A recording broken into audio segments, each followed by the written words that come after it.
Vale.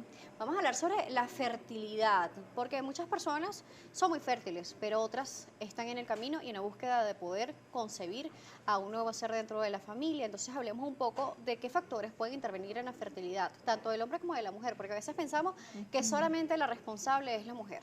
Sí, hay múltiples factores. Cuando nosotros hablamos de que tenemos un año buscando bebés sin preservativo ni anticonceptivo, ya hablamos de que tenemos pacientes infértiles. Y esa pareja hay que investigarla. Y es como dices tú, Daniela, hay que investigar tanto al hombre como a la mujer. Siempre les dan más prioridad a la mujer, creen que como nosotros somos las que hacemos la parte reproductiva, entonces somos las que tenemos el problema. Y muchísimas veces tenemos a nuestros hombres que tienen varicocele, que han sido operados de algo, han tenido hidrocele o han tenido una operación o simplemente algún proceso infeccioso que hace que los espermatozoides no funcionen de buena calidad. Justo nos habla de procesos infecciosos. Hay diferentes estudios hasta ahora no comprobados, pero se habla en el pasado sobre algunas cepas de coronavirus que Ujú. había dejado a algunos hombres infértiles y Sí. el conteo de espermatozoide había disminuido. Con Ujú. este COVID-19 no se ha demostrado, sin embargo, se habla sobre estudiar a los hombres que la han padecido y ver con Ujú. el tiempo si ha habido un cambio estructural en ello. Entonces también atentos a lo que nos están viendo, si quieren tener una familia y le Sí. dio COVID, pero no lo logra, hacerse algún estudio adicional también para el caballero. Sí, ahorita tenemos, a principio de pandemia comenzamos a tener algunos estudios de China, ¿ok? No teníamos más estudios a nivel Sí, poblacional, donde solamente veíamos que había una oligospermia en pacientes en el semen, ya estábamos consiguiendo oligospermia a nivel del semen. Y ya estamos encontrando hasta pacientes con azospermia. Entonces, ¿qué quiere pacientes decir, doctora? que no conseguimos espermatozoides vivos en el eyaculado hacia adelante, pero puede haber un eyaculado retrógrado donde podemos conseguir espermatozoides a nivel de orina, o pudiera ser por una biopsia testicular por la disminución de la cantidad de espermatozoides vivos que están en el. En la dama. En la mujer podemos tener lo primero es la parte endocrinológica. Nosotros, tanto en la maternidad de Concepción Palacio, cuando estuve casi 10 años, como ahorita en Cruz Roja Venezolana, que soy la coordinadora del posgrado de ginecología y reproducción humana, vemos que el gran número de pacientes se embaraza solitas, nada más nosotros arreglando la parte endocrina, ¿okay? Lo que es las patologías tiroideas, lo que es glicemia e insulina, prolactina, andrógenos, que a veces hay un poquito de acné y entonces lo arreglamos con algún medicamento y eso también aumenta lo que es la tasa de fertilidad. Eso nos llega a abarcar hasta un 60% de los pacientes que logran fertilidad. El otro porcentaje sería la parte infecciosa y la otra parte es la parte mecánica, o sea, que hayan tenido problemas con las trompas, que tengan, por ejemplo, hidrosalpin, sactosalpin, que son enfermedades propias de las trompas que no dejan que el espermatozoide pase y se comunique con el óvulo. ¿Qué estudios se pueden hacer para la mujer para saber si son fértiles o no? ¿Existe Ujú. algo que nos pueda ayudar a determinarlo sin la necesidad de hacer la práctica sin protección durante cierto tiempo? Sí, fíjate, por lo menos una de las cosas más importantes que cada vez que vemos nuestra mujer venezolana y a nivel mundial es que nosotras nos capacitamos, tenemos trabajos, queremos estudiar, queremos hacer cualquier cantidad de cosas y vamos postergando lo que es la fertilidad. Entonces, este tipo de pacientes nosotros lo que le pedimos es ver cómo está la reserva ovárica, ¿ok? Ver cuánto tiempo nos queda y podemos hacer simplemente unas pruebas en sangre, que son las FSH y las hormonas antimulerianas, y con ellas podemos saber cuánto tiempo nos queda de fertilidad, para saber cuánta reserva nos queda. Y a partir de allí podemos empezar a trabajar la parte endocrinológica, hacer una histerosalpingografía para ver cómo están las trompas y hacer un ecosonograma para revisar lo que es la indignidad del útero. ¿Existe alguna edad que determine para comenzar a hacerse este tipo de estudio en la mujer? Fíjate, nosotros tenemos como patrón de OMS a partir de los 35 Ok. años, ¿ok? Pero nuestra venezolana es muy fértil tanto y es muy bella tanto por dentro como por fuera, yo siempre he dicho eso. Y nosotros tenemos un alto índice de fertilidad, nuestro promedio es más o menos hasta los 42 años, Es ¿ok? muy importante conocer esto y también las alternativas que existen, porque la planificación familiar también es Sí. sumamente importante. Muchas veces el embarazo llega solo, pero también hay personas que desean hacerlo de una manera programada. Vamos a seguir hablando de eso en la próxima parte, porque también existe asesoría por parte de los Sí. especialistas sobre la planificación familiar y la fertilidad. Vamos a una pausa aquí en Noticias Globovisión Salud. Recuerden nuestras redes sociales, @salud_gb, @Daniela J. Salas. Carolina Mendoza nos seguirá acompañando, ginecólogo obstetra, así que al regreso seguiremos hablando sobre este tema. ¿El que atiende a esta Ujú. paciente Sí, o a porque esta pareja? Sí, porque fíjate, tenemos que tener el andrólogo, que es el que nos habla a favor de los espermatozoides de él, cuáles son las cosas que tenemos que cambiar, qué hay que colocarle, si hay que ponerle un poquito de zinc, tratamientos, ¿ok? Por el otro lado están los ginecólogos obstetras, tenemos el equipo de endocrinología y los psicólogos que son nuestros aliados, porque este grupo de pacientes siempre tiene que tener un apoyo emocional. Para nosotros es muy importante hacer que el paciente entienda, porque viene como frustrado de que no ha podido tener hijos, y que pueda entender que hoy en día podemos hacer muchísimas cosas con los procedimientos de fertilidad y que es muy poco probable La que la fertilidad gente, asistida. que a veces hasta ni siquiera con procedimientos de alta complejidad, simplemente es estudiarte para ver qué es lo que te está pasando y muchas veces es, por ejemplo, un poquito de insulina que está elevada, la tiroide que está un poquito descompensada y muchísimas veces o algún proceso infeccioso como ya lo habíamos comentado y podemos ayudar a que todos estos pacientes hoy en día con esta tecnología que tenemos y en Venezuela contamos con alta tecnología y con nuestro equipo de endocrinos, ginecólogos, obstetras y como tú dices, un equipo multidisciplinario, siempre terminamos ayudando a la paciente. Por supuesto, nos habla sobre algo muy importante, también es el acompañamiento psicológico. Ujú. A veces se han escuchado personas que cuando lo dejan de intentar y Sí, preocuparse por el embarazo es cuando quedan realmente embarazados. ¿Eso sí. realmente existe en la práctica, en lo que ven en consulta ustedes? Sí, sí, nosotros a veces, tú ves que los pacientes, porque el sistema del eje hipotálamo, hipófisis, ovario, viene regulado también por una serie de bloqueadores. Y para nosotros una de las cosas que nos puede bloquear todo el eje para poder ovular de buena calidad pueden ser las endorfinas, la adrenalina, ¿ok? Y cuando nosotros estamos en unos niveles de ansiedad muy altos, a veces puedes tener todo, puedes tener el ovocito perfecto, todo está en una manera espectacular. Tú ves el eco perfecto, pero la paciente no queda embarazada porque tiene también mucho compromiso social. Muchas veces la gente está muy pendiente de lo que te dicen, de lo que no te dicen, de cuándo vas a quedar embarazada, estás haciendo el procedimiento y cuándo es tu aspiración. Y de repente tú ves que se van para un fin de semana de vacaciones, se olvidaron del procedimiento, se olvidaron de las cosas y quedan embarazadas solas. Esas cosas pasan.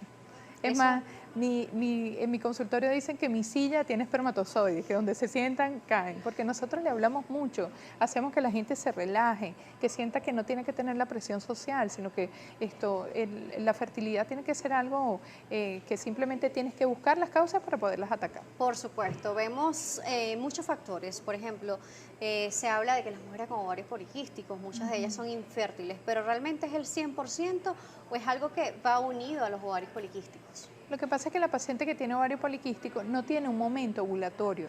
Entonces, la mayoría de las pacientes tenemos ciclos regulares donde cada 28 días, cada 32 días estamos teniendo una ovulación a los 14 días. Entonces, como más relojito. La paciente ovario poliquístico tiene una serie de cantidad de folículos que vienen de los otros ciclos pasados, entonces pueden ovular en cualquier momento, pueden ovular antes de la menstruación, saliendo de la menstruación. Entonces, como que agarrar el óvulo es un poquito más trabajoso, pero no tiene ninguna complicación. Lo que tenemos es que regular el ovario poliquístico y sus implicaciones, las insulinas que están elevadas, los perfiles androgénicos. Muy importante en este tipo de pacientes la parte inmunológica y la protrombótica. ¿La alimentación tiene algo que ver? Sí, muchísimo. Para mí es muy importante. Mis pacientes, tanto las embarazadas como las pacientes de fertilidad, saben lo fuerte que soy yo con la parte de comida. A mí me gusta mucho que coman un solo carbohidrato, que quitemos el azúcar blanca, la miel, el papelón, que utilizamos azúcares que sean refinados, que no sean refinados, sino que sean tipo endulzantes para diabéticos, que son los que se utilizan más. Ahorita, en el último congreso que tuvimos, bueno, vía online por situación pandemia, de la Sociedad de Endocrinología y Metabolismo Venezolana, podemos tomar hasta 6 pastillas o 6 sobres diarios de este tipo de azúcar. Tampoco es que te puedes tomar todo el azúcar que quieras. Y siempre de la mano de un nutricionista que también está dentro de nuestro equipo multidisciplinario. Por supuesto, vemos como el cambio de vida de vida saludable, puede favorecer incluso Sí. a la fertilidad y desfavorecer cuando no lo estamos haciendo de la manera correcta. Ahora, el uso de anticonceptivos orales. Existen muchos mitos y realidades que lo Ujú. envuelven. Realmente las mujeres que han tomado por tiempo prolongado pastillas anticonceptivas no quedan embarazadas fácilmente o es un mito. Es un mito. Usted se deja de tomar una sola pastilla anticonceptiva y puede quedar embarazada. Así que con mucho tiempo de haber tomado anticonceptivos. O sea, los anticonceptivos tienen su ciclo de vida por horas, ¿ok? Y en el momento que dejas de tomarlo o te los quitas, puede quedar embarazada la paciente. No podemos creer que porque tenga mucho tiempo o hay que desintoxicar el cuerpo, no. Y por ejemplo, los pacientes con ovario poliquístico son los que más tienen que estar regulados con su anticonceptivo para que esa cama de folículos que no se terminaron de ir del ciclo pasado se vayan rompiendo y entonces tengamos unos ovarios más limpiecitos cada vez. Vamos a otra pausa aquí en Noticias Global. Por favor, pregúntale a la doctora si los implantes anticonceptivos traen riesgo para la salud y la fertilidad. Gracias. Fíjate, los implantes subdérmicos son hechos solamente de progesterona, no tienen estrógeno. Entonces, hay algunos tipos de pacientes que son indicados para esto. Por ejemplo, los pacientes con endometriosis son indicados perfectamente. Este tipo de anticonceptivo simplemente con quitarlo ya va a quitar su efecto. Lo único es que tenemos algunos efectos secundarios de este tipo de medicamentos. Por ejemplo, si aumentan de peso, ¿ok? Hay un aumento de peso importante en algún grupo de pacientes, no todas tienen aumento de peso. Es muy bueno para pacientes que sean muy jovencitas porque no tenemos que estar con la toma de medicamentos a cada rato y entonces no se les va a olvidar. Ese es un medicamento perfecto, por ejemplo, para una hija que acaba de tener una menstruación y que tú sabes que puede ser una población de alto riesgo, de repente que las mamás no las llevan para el consultorio. ¿Ok? Pero esto no tiene ningún tipo de implicación a nivel de fertilidad. Siempre más bien nos va a ayudar, todo anticonceptivo nos va a ayudar a quitar el primer reclutamiento de los folículos y ayudar a que los ovarios se limpien. Con respecto a estos implantes, a estos anticonceptivos que se hacen o se colocan surtérmicos, Ujú. nos preguntaba si existe algún riesgo para la salud. Incluso muchas personas dicen que la colocación puede hacer que la persona aumente de peso. ¿Esto es realmente cierto? Sí, hay un grupo de pacientes que va a aumentar de peso. Está descrito casi un 50% de los pacientes. Por eso es que es ideal colocárselo a los pacientes que tengan, no se lo podemos poner a pacientes con sobrepeso porque el tejido adiposo no deja que el medicamento pase a nivel de la sangre. Entonces no puedes estar en sobrepeso, tienes que estar, si son pacientes delgaditas, para mí, a mí me parece que es uno de los mejores tipos de pacientes. Estos pacientes a la larga o no van a ver regla o van a ver solamente spotting, sangrados muy pequeños. O vamos a llegar al momento en que no ve menstruación porque solamente está hecho de progesterona, no tiene estrógeno y el estrógeno no va a engrosar el endometrio para que pueda tumbarse. ¿Existen casos descritos de personas que realmente son totalmente infértiles? Sí, en la parte genética tenemos pacientes que es que infertilidad es que tú puedes quedar embarazada, lo que pasa es que tienes que buscar la causa y que tienes más de un año buscando sin preservativo ni anticonceptivo. Y hay otro tipo de pacientes que son estériles y las pacientes estériles son las que no pueden quedar embarazadas. Tenemos varios tipos de parte de enfermedades genéticas que pueden llegar a contribuir a no poder tener hijos. ¿Ok? ¿Cómo cuáles? Tenemos mosaicismos, tenemos digenesias gonadales, que afectan directamente lo que son los espermatozoides y los óvulos. También en espermatozoides tenemos, por ejemplo, uno de nuestros grandes dilemas son los pacientes que tienen microdelección de cromosoma Y.